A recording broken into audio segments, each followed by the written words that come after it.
बच्चों, कैसे हो आप सब लोग। दोबारा स्वागत है हमारे एक नए वीडियो के सिद्धार्थ एसएससी क्लासेस के।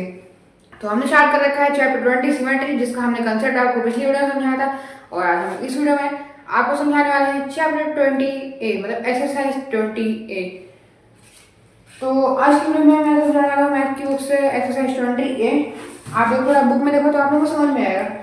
और 20A वैसे उतना बड़ा एक्सरसाइज तो नहीं है, लेकिन फिर भी मैं 20A की सिर्फ 5 क्वेश्चन आप लोगों को समझाऊंगा और बाकी 5 आप लोगों को करनी है, ठीक है ना। बाकी 5 जो है आप लोगों को करनी है, और करने के बाद मुझको बताना है कि वो आपने की का नहीं, या फिर अगर उसमें कुछ डाउट आ रही है तो आप लोगों को मुझको बताना है कि आपने की तो आपको क्या डाउट आ रही है, ठीक है ना। तो फिलहाल हम लोग चैप्टर 20 की 5 क्वेश्चन आज हम लोग करने वाले हैं इस वीडियो में। तो चलिए बिना किसी देरी के वीडियो को स्टार्ट करते हैं। आप लोग चैनल पे नए हो तो चैनल को सब्सक्राइब कर देना, वीडियो देख रहे हो तो वीडियो को लाइक कर देना, चैनल पे नए हो तो चैनल को सब्सक्राइब कर देना। स्टार्ट करते हैं चैप्टर 20 एक्सरसाइज 20A। बुक में देखो ताकि आप लोगों को समझ में आ जाए। तो चैप्टर 20 की आज हम लोग लगाने जा रहे हैं एक्सरसाइज 20A, ठीक है। सिर्फ 5 क्वेश्चन समझाऊंगा, तो मैं 1 to 5 लिख देता हूँ, ठीक है ना। ये आज समझाया जा रहा हूँ। तो सबसे पहले हम लोग फर्स्ट क्वेश्चन देखेंगे, जबकि फर्स्ट क्वेश्चन है क्या।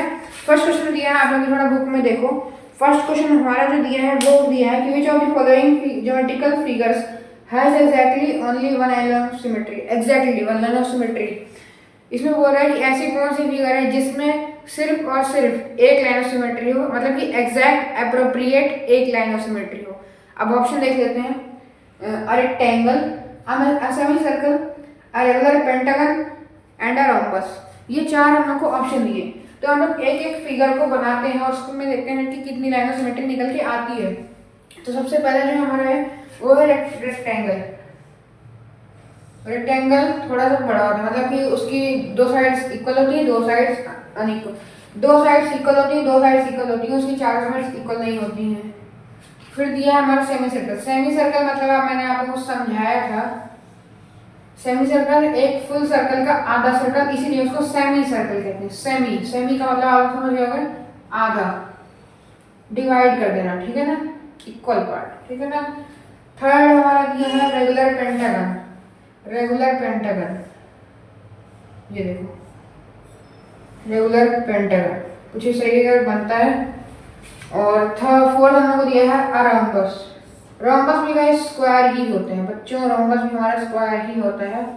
इसकी जो 4 साइड्स होती हैं, इसमें 4 साइड्स होती हैं, तो इसकी जो 4 साइड्स हैं वो इक्वल होती हैं, मतलब कि इसकी जितनी भी 4 साइड्स होती हैं सब इक्वल होती हैं। बाकी हमारा सब सारे फिगर्स बन चुके हैं। Option number first, second, third, sorry ये सेकेंड है, ये थर्ड, फोर्थ, सारी हम लोग की जो ऑप्शंस है वो जो उसमें फिगर दिया है वो हमारा बन चुका है। अब हम लोग इसमें सिमेट्री ड्रॉ करते हैं और देखते हैं कि कौन सा सही आंसर होगा। स्टार्ट करते हैं ऑप्शन नंबर फर्स्ट से। रेक्टेंगल, रेक्टेंगल में हम लोग एक सिंपल लाइन ऑफ सिमेट्री डालेंगे, बन गई। सेकेंड लाइन ऑफ सिमेट्री डालेंगे, बन गई, लेकिन ये इक्वल नहीं हुआ, मतलब कि हमारा आंसर में एग्जैक्टली 1, तो यहाँ पर 2 है, तो ये अनइक्वल हो गया, मतलब कि ये क्वेश्चन के अकॉर्डिंग नहीं हुआ, तो ये नहीं होगा आंसर। पेंटागन में जो हमारी है वो है 5 होती है, कुछ इस तरीके की 5 होती है पेंटागन में, ठीक है। पेंटागन कुछ इस तरीके की 5 होती है लाइन ऑफ सिमेट्रीज। कुछ भी आप लोगों को नाम समझ में आया तो आप लोग कमेंट करना। फिर हमारे रोम्बस में कुछ इस तरीके की 2 लाइन्स ऑफ सिमेट्री होती हैं इक्वली।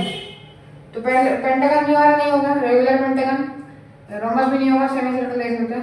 सेमी सर्कल में एक लाइन ऑफ सिमेट्री होगी, सेमी सर्कल हमारा हो सकता है, इसका आंसर होगा सेमी सर्कल। चलते हैं नेक्स्ट क्वेश्चन में। आप लोगों को कुछ भी ना समझ में आए, मेरे को प्लीज कमेंट करो। आप लोग कमेंट करते ही नहीं हो, वैसे मैं कमेंट ऑफ कर देता हूँ, गलती से मेरे से हो जाता है, क्योंकि गाइस यार मैं चाहता हूँ कि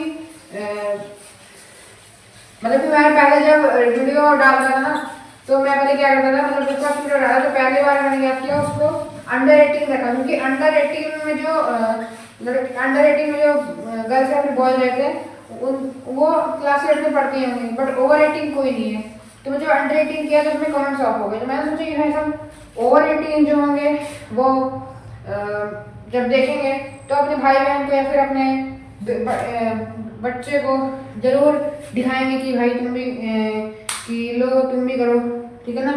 फिलहाल नेक्स्ट क्वेश्चन की तरफ चलते हैं। सेकंड क्वेश्चन हमारे कह रहे हैं which of the, second question हमारे कहने का मतलब क्या है, पहले मैं क्वेश्चन पढ़ूंगा फिर मैं उसका मतलब समझाऊंगा। Which of the following geometrical figures has exactly 2 lines of symmetry. इसमें कह रहे हैं कि ऐसी कौन सी फिगर है जिसमें कि एग्जैक्टली 2 लाइंस ऑफ सिमेट्री है। ऑप्शन दिया है a square, a parallelogram, N isosceles trapezium, a rectangle. अब एक स्क्वायर कैसा होता है, हम लोग सारे राइट करके चलेंगे, सॉरी बनाने चलेंगे। स्क्वायर हो गया, ठीक है, स्क्वायर हो गया अपना। पैरेललोग्राम, पैरेललोग्राम में अपना कुछ इस तरीके का होता है, ये देखो कुछ इस तरीके का पैरेललोग्राम होता है। फिर हमने क्या दिया है आइसोसेलेस ट्रेपेजियम। आइसोसेलेस ट्रेपेजियम ऐसे होता है, सारी फिगर आपको याद रखनी पड़ेगी। फिर क्या दिया अपना आइसोसेलेस ट्रेपेजियम और रेक्टेंगल, ये आप साइड में बना देता हूँ। Isosceles trapezium, isosceles trapezium sorry rectangle, rectangle में 2 लाइन सिमेट्री होती है, ये तो सही हो जाएगा एक बार के लिए। फिर भी हम और देख सकते हैं पैरेललोग्राम में एक भी नहीं होती है, क्वाड्रिलेटरल में एक होती है, क्वाड्रिलेटर इसे कहते हैं, ये भी गलत हो जाएगा। स्क्वायर में आप लोगों को पता ही है 4 होती है, ये भी गलत हो जाएगा। तो हमारा सही आंसर होगा रेक्टेंगल। इसमें सही आंसर है रेक्टेंगल। कुछ भी ना समझ में आया आप लोग कमेंट करके पूछना, ठीक है ना। कुछ भी आप लोग ना समझ में आया आप लोग कमेंट करके पूछना, कमेंट बॉक्स खाली मत छोड़ना। अब से क्या है मैं कमेंट को ऑन रखूंगा ताकि आप लोग कुछ भी कमेंट कर पाओ, मतलब कि कुछ भी नहीं, जो भी आप लोगों को मतलब प्रॉब्लम हो वो आप लोग कमेंट कर सकते हो। बाकी कुछ भी कमेंट, कुछ भी अगर आप लोग कमेंट करना है कर सकते हो, बस कमेंट बॉक्स खाली मत छोड़ना। थर्ड क्वेश्चन की तरफ चलते हैं। आगे बुक में देखो ताकि आप लोगों को क्वेश्चन भी समझ में आए, आंसर भी समझ में आए।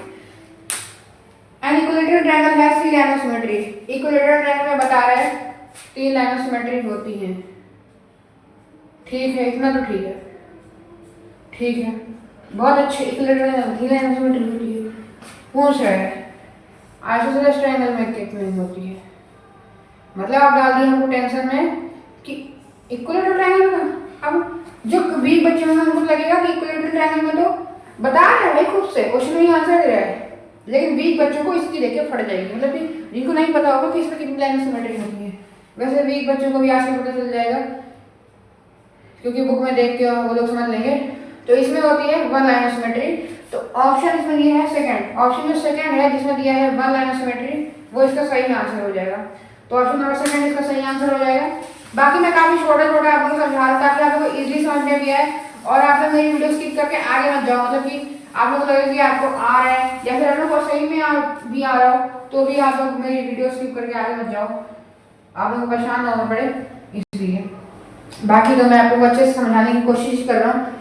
क्वेश्चन नंबर 4, अ स्क्वायर में रेक्टेंगल है। पूछ रहा है कि एक स्क्वायर में और एक रेक्टेंगल में कितनी लाइन ऑफ सिमेट्री होती है, पूछ रहा है, ठीक है ना। सबसे पहले हम लोग देखते हैं कितनी लाइन ऑफ सिमेट्री बन सकती है। 4 हमारी स्क्वायर में हो गई, 2 हमारी रेक्टेंगल में हो गई, ठीक है। तो वैसे इक्वल तो नहीं है बट फिर भी एक बार ऑप्शन पढ़ लेते हैं। ओनली 1 लाइन ऑफ सिमेट्री, दोनों में 1 लाइन ऑफ सिमेट्री है ही नहीं। 2 लाइन ऑफ सिमेट्री, दोनों में 2 लाइन ऑफ सिमेट्री नहीं है। 4 लाइन ऑफ सिमेट्री मतलब कि दोनों में, मतलब ऐसे कि दोनों को मिला के दोनों में, मतलब स्क्वायर में भी है तो उतनी ही रेक्टेंगल में भी होनी चाहिए। फिर लास्ट में कह रहा है N unequal number of lines of symmetry, कह रहा है कि ये दोनों इक्वल नहीं है। तो ये जो आपका 4th वाला ऑप्शन है वो सही हो जाएगा, ठीक है। बहुत बढ़िया से मैं आपको एक्सप्लेन करने की कोशिश कर रहा हूँ, आप लोग समझ लो तो अच्छी बात है, ना समझ पाओ तो आप लोग कमेंट करो, मैं फिर से उसके ऊपर एक वीडियो बना दूंगा या फिर उस टॉपिक के ऊपर मैं एकदम डिटेल्ड वीडियो बना दूंगा उसी अकेले टॉपिक के ऊपर, ठीक है ना। 5th क्वेश्चन की ओर चलते हैं। 5th क्वेश्चन का मैं थोड़ा फनी में समझाऊंगा, ठीक है। 5th क्वेश्चन पढ़ लेते हैं पहले। Which are the following letters of English alphabet. Does not possess a linear symmetry। पूछ रहा है कि ऐसा कौन सा इंग्लिश अल्फाबेट है जो एक लीनियर सिमेट्री ना possess करता। possess मतलब कैसे बताऊं, possess मतलब उसके अंदर होती हो या फिर वो उसके अंदर क्षमता हो उसको लेने की। ठीक है, अब मैं कैसे समझाऊं, ठीक है ना, बाकी आप समझ गए होगे। तो फर्स्ट हमारा दिया है सी, सी में एक होती है, बहुत अच्छी बात है। एम में भी होती है, बहुत अच्छी बात है। सॉरी, जो मैंने बनाया उसमें नहीं होती है, बाकी क्वेश्चन वाले में तो होती है। एम में भी होती है, बहुत अच्छी बात है। एस में भी होती है क्या? नहीं होती, अच्छा नहीं होती, एस में नहीं होती। बी में होती है। अभी तक सब कुछ सही चल रहा था, लेकिन बीच में ये कौन आ गया, कौन घुस गया है बीच में? क्वेश्चन वाले सोच रहे होंगे, क्वेश्चन वाले नहीं, क्वेश्चन बनाने के बाद जो इसको लगा रहे हैं वो सोच रहे होंगे कि बीच में कौन घुस गया, ये एस कहां से घुस गया, कहां से कलंक आ गया बीच में? इसमें तो एक भी लाइन सिमेट्री नहीं बनेगी। समझाता हूं, इसमें क्या होगा, यहाँ पर जो एस है उसका ऊपर तो उसका ऊपर वाला सी है, सीधा सी है, बट नीचे वाला उल्टा सी है। मतलब कि अगर हम लोग एस को ऐसे रख के देखें तो इक्वल नहीं होगा। ठीक, समझ रहे हो ना, मतलब क्वेश्चन में एक पुष्टि वर्ग डाल दिया गया है। बाकी तो आप लोगों को समझ में आ गया होगा। फनी वे में समझो, आराम से समझ में आएगा। इससे भी फनी में चाहिए तो मैं इससे भी फनी वे में समझा दूंगा, ठीक है ना। मतलब इतना फनी वे में समझा देता हूँ कि आप लोग हंस दोगे, हंसी मतलब आप लोग नहीं पाओगे। अगर मैं इतना फनी, मतलब अगर अपनी फनी उस पर स्टेज पे आ गए ना, फिर मैं आप लोग की हंसी नहीं, फिर आप लोग अपनी हंसी नहीं रोक पाओगे, इतना मैं फनी हूँ। तो यहाँ पर हमारा 1 to 5 हमारा टारगेट था, मतलब 1 to 5 हमारा आज का वीडियो का वो था, मोटिव था, वो कंप्लीट हो चुका है।